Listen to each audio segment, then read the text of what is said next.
So before we get to our next speaker, I wanted to share a little story. So a few weeks ago, we all remember that the administration sent this illegal and impossible letter to Harvard. And in the upcoming days after that letter, Harvard was looking around and deciding if they should comply, right? Other law firms had tried to stand up, but then no one stood with them. And so when Harvard got this letter, they were wondering, will anyone stand with us? And in those moments, the Harvard faculty, the city of Cambridge, the greater Boston community, we all came together and threw a rally in Cambridge Commons saying, Harvard, if you fight, the city, the state, the community, we will stand with you. And one of those people who took an incredible act of courage was Leo. Leo, who's going to speak next, was an international student from Sweden. In the weeks after another student had been abducted for the audacity to write an op-ed, Leo was like, I am willing to go up and speak. It was an incredible act of courage. And with that introduction, I'd love to introduce Leo Gerden to speak. You want to come up?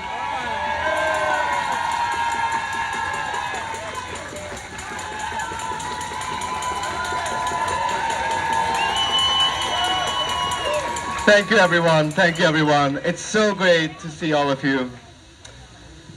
The last couple of weeks have been nothing like I expected out of my senior spring.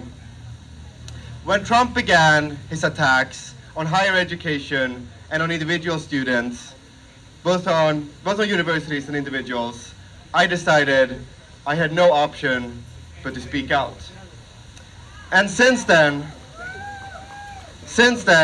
I have lived in constant fear of not being able to attend this commencement week and be able to graduate. When a man looks at me for a couple more seconds than I'm used to, my heartbeat goes up. Because I know that they might want to set an example out of me, just like they did with Rumeysa Öztürk, Mahmoud Khalil, and Ksenia Petrova. I can no longer count how many times people have advised me not to do this, that I need to get lawyers, that I should be careful with what I say. But we should make no mistake about what this strategy is about. To try and scare us, to try and silence us. And it is dangerously effective. Close to every international student that I've talked to over the last couple of weeks have told me they are scared of attending a protest like this, to write an op-ed in the student newspaper, or to post something on social media. By setting an example out of a few students, they successfully silence thousands more. And Boston, let's call it out for what it is. It is pure fascism. He is using ICE as his private army. And in such a country, no one is safe. Even if you're a citizen, you won't be able to prove it without due process. That is why this issue is not just about international students, it's not just about immigrants, it is about everyone.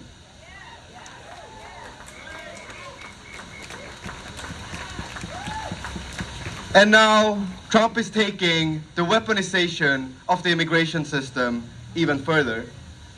A couple of days ago, the Trump administration revoked Harvard's ability to host international students, meaning that all of us would have to leave this country. Trump is using us as poker chips in a battle between the White House and Harvard, and is in his attempt to install himself as provost of our university. It is deeply, deeply dehumanizing. My friends who went home for the summer don't know if they will be able to come back. They are living in extreme uncertainty right now, and people are truly, truly panicking. But remember this, Trump's immigration policies have a greater purpose. He's using ICE and the entire immigration system as a way of advancing his agenda, to take control over every independent institution in this country that might oppose him. But Boston, let's make it loud and clear. We will not let him. We will not let Trump avoid due process. We will not let Trump use ICE to silence us. We will not let Trump kidnap members of our community.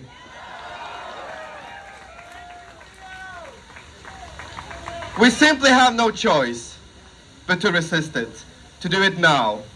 Because maybe you don't think that pro-Palestinian protesters are worth fighting for. Maybe you don't think that entitled Harvard students are worth fighting for. Maybe you don't think that immigrants who have committed some minor violation are worth fighting for. But make no mistakes, they are only starting with a few. This is going to be a long campaign of intimidation. That is why we have to draw the line now. Because freedom of speech is always worth fighting for.